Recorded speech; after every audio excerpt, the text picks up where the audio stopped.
Welcome, everybody, and a huge day for soccer in North America. It is official. The United States, Canada, and Mexico will host the 2026 World Cup. I'm Susanna Collins. I am joined by Bobby Warshaw, Andrew Wiebe, and Kaylin Carr.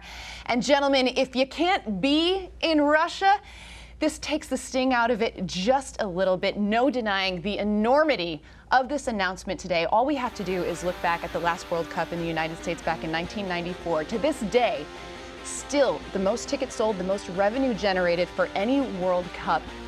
What does this mean? What is the impact that this will have on soccer in North America? Can we just take a second and exhale a little bit and clap and give it a round of applause, because I was there for those reveals for the 2022 World Cup. I saw the disappointment. I felt the disappointment. I was a kid. I was 8 years old in '94, and it is what really launched me into kind of the space I'm in now, which is obsessing about, loving soccer, following every single bit of it, and really enjoying the cultural side as well.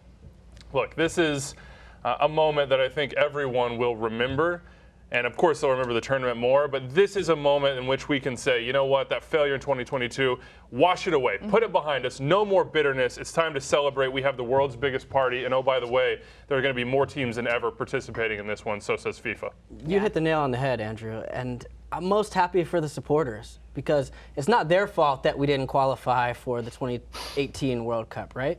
And I remember being a supporter, and I count myself as one now, but in 1994, and seeing the Brazil-US match at Stanford Stadium and just being so excited. It spurred on my love for the game and ended up bringing me here. And you went a little farther than we went with that. You know, that inspiration was good. But you know, it also started the league 2 years later, 1996, and that's where I ended up getting a chance to live my dreams. So when you take a step forward and you wonder what can happen next, what will this mean for our league, for sport in this country, there's a lot to celebrate today. You guys, I just have chills right now. That's all I have to say. You're telling me memories from '94. I remember my memories. Building new ones. Weeby's got a kid now. Weeby's kid's going to be 9 years old to take him to this tournament. Hopefully, I would love to have a kid and take him to this tournament, take my parents. Guys, there's no words to describe how this feels. The thing that I'm most excited about, '94, we saw how that basically generated what is MLS today. Yeah. 2 years later, all of a sudden we have a professional sports league in North America. What is so cool now is that this is going to generate a soccer culture that is already in place here. What do you think the impact will be on just the soccer culture? Never mind professional soccer, but soccer culture. What is it going to do? This is a supercharger, right? This is that kind of make or break moment that gives you a launching point. It's not just one launching point. It's 8 years to build infrastructure, to build everything that you need on the fan culture side to continue to improve as a league, as a domestic culture as it pertains to soccer. It's inspiration is really what it is. It gets everyone dreaming and saying, what can we be? What can we become? What can we build? Because we have something that will absolutely change everything when it comes. And I can't wait for 60 matches in the US and of course 10 in Canada and Mexico to be able to share that with our neighbors. That is one of the most special parts of this. That is a perfect segue into what's coming next. So let's take a look at how this is all going to shake out. The 48-team tournament, by the way, this would be the first time, potentially, that we would see 48 teams in the World Cup. So that's something worth noting. So the USA, as you mentioned, Andrew, would have the bulk of the matches here, 60 in the United States, including the quarters, semis, and the final, 10 matches in Canada, 10 matches in Mexico. Also, this is only the second time that a World Cup would be hosted jointly. The last time this happened was back in 2002 when Japan and Korea joined forces to host it. How cool is it that it's going to be in 3 different countries, all of which have incredible soccer cultures there? Well, and it's not just that there's different cultures, they're so varied, right? So you could have a game in Montreal, Quebec, and be speaking French. You know, you can be in Mexico City or Guadalajara. You could be in Cincinnati, you know. Take your pick. It's all over the place, and that's the best part of living in this country and living within close proximity of Canada and Mexico. And you've seen Mexico's success in the United States, how well supported they are. But the biggest one to me is Canada. They have been the story in the last several years for me in Major League Soccer and have gotten their due as far as their club. But for their national team to be now in a World Cup, what a momentous day for them. We all love CONCACAF. We love this region. We love all the countries that make up this region and what they bring to the world's game. But I sometimes think that CONCACAF gets a back seat when you think about international soccer, this is an opportunity to sit in the front seat. This is an opportunity to say, look what we've built. Look what the U.S., Canada, and Mexico have built. And by the way, 3 other teams would push in based on how they're doing qualification now. So you'd have 6 CONCACAF teams. And it's not just that. You fly the flag for the whole world. The level of participation for this thing would be incredible. Well, currently right now there are 23 cities who are finalists to host matches. Only 16 will be selected. Worth noting, too, 18 of those 23 cities all have MLS teams, which is very cool. So there's a fan base. One of them? No, Chicago is not one of them. I'm a little bit heartbroken about it, but that's okay. I have the memories of '94 at Soldier Field. But I want to go around the table and ask you guys which city in particular you would like to see have the opportunity to host a match. Bobby, I'll start with you. Well, I think Harrisburg, Pennsylvania should be high on the list. We can put a stadium together. The best pizza. You guys don't even know how good our pizza is. If not, I would be very happy if Philadelphia got one. I'm going to go Kansas City, and you're going to say I'm a homer for that. But my family's there. That's where I kind of grew up in the game and really fell in love with it and got my start. So I think to have Kansas City have that opportunity in the middle of the country, it's a place that so many people will not truly be familiar with. That's mine. Kaylin? I mentioned Montreal. I think that would be pretty unique. The Bay Area, where I'm from, is on the list. It'd sort of be a nice full circle moment for me. But I think Atlanta may be a really fun place to host. You know, it's such a metropolitan city, such an international city, and they've been so tremendous the way they've entered into MLS. When you think about their longevity, and some people have doubted, will they be able to keep this up? Well, hosting a World Cup game 8 years on will give you a lot of motivation to keep it going. So to think of where that could potentially be in 2026 is exciting for me to see. I'll try in Mexico City. L3. Sorry. Oh, yeah, that's a good one. I'm going Nashville. I'm on the Nashville train. No, because just announced that they are going to have a team in MLS in Nashville SC. I was there last summer for the Gold Cup at Nissan Stadium, which I absolutely sold out. It was incredible, and Nashville is such a fun city. It's such an American city. I think it would be really cool to have the world's eyes on Nashville and have it represented that well. It would be very cool. It's a good backup. The music would be good. And good food. And good barbecue, obviously.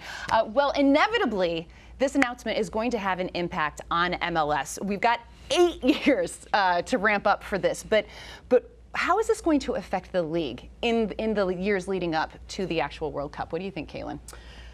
Well, in some ways, there's a little bit of a deep breath because the league is in. First of all, you got to take context to the fact we had no league the last time we hosted the World Cup, That's a good right? point. And now the league is in such a strong position to be able to continue to grow. And can we talk so much about how can we accelerate our growth? How can we push it forward? Well, you know, from a financial perspective, and we've gone through all of the right stuff around supporters and kids and dreaming, but there's a real financial part to this as well, where money coming in as far as continuing to build infrastructure, to continue to build academies. When you go to a brand now and you say, hey, listen, we'd like you to invest, get on the ground floor now because the World Cup and the world is going to be here in 8 years, that's a huge incentive for everybody to want to get involved in something now, and that kicks it on to be able to continue our growth, to see who knows where we can be by the time this starts. Yeah, look, it gives you something to aim for. It gives you something in the future to say we're building to this moment. And the level of investment in this league, since I started following day to day, maybe 12 years ago, has been mind-boggling. We've basically doubled the number of teams, and that will only continue. But I look at this for MLS as an opportunity to really ingrain soccer culture, not just in the people who already embrace it, and we'll continue to get more of those, but to say to the whole country, all of Canada, all of Mexico, pay attention to what we're doing. Be a part of what we're doing. Get on board. These experiences are so visceral that it can make you fall in love with soccer and make you be a part of what we all love. And I think that's ultimately what the big gain will be for MLS. More people who love this game. I'm so dang excited to have the World Cup here, and that organic feeling is enough, right? Just the general passion, the general excitement. We've worked so hard to grow this league and make these decisions. At the end of the day, it's just that excitement, that raw enthusiasm that's going to make the difference. Can I say one thing? When you watch all the pictures from Russia right now and you see folks enjoying that scene, and I think back to Brazil and everything you saw in all the tournaments before that, you see all these people from different parts of the world coming together, enjoying each other's presence, learning about each other, making friends. David Goss is in Russia right now, probably hanging out with some of the people he met in Brazil. And ultimately, those relationships being made right here on U.S. soil, that's great for everyone. Soccer is a great unifier. Yeah. It always is. Well, let's talk a little bit about the United States, Mexico, and Canada as teams, assuming that they'll all automatically qualify as getting the host bid. What are the expectations for them on the field? From a team sense. To win it. I'm not talking, but is this enough time for, let's say, America? If you say anything other than win it, I'm gonna be mad at you. I pointed at you because I agree with you, Bobby. Can all of these teams legitimately be World Cup champion contenders?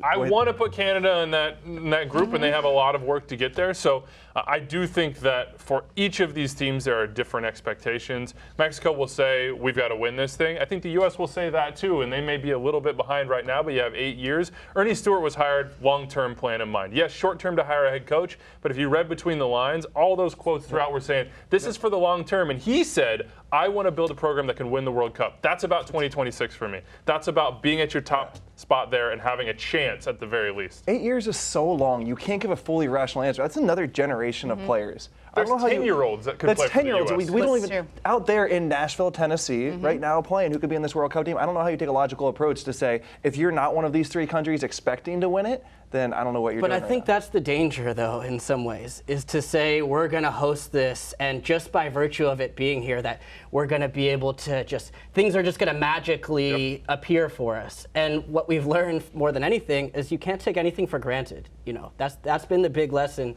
of 2018 for us. So yes, we have this incredible opportunity, but continue to go out and work in your community, whether that's Harlem FC, South Bronx here in New York, or whether it's in your suburban town, wherever it is, and continue to find ways to keep growing. I think that's something MLS is really doing. But the idea that this is now sort of washing our hands of the kind of larger conversation of what we all need to do to right some of the wrongs of the past, still tons of work to do.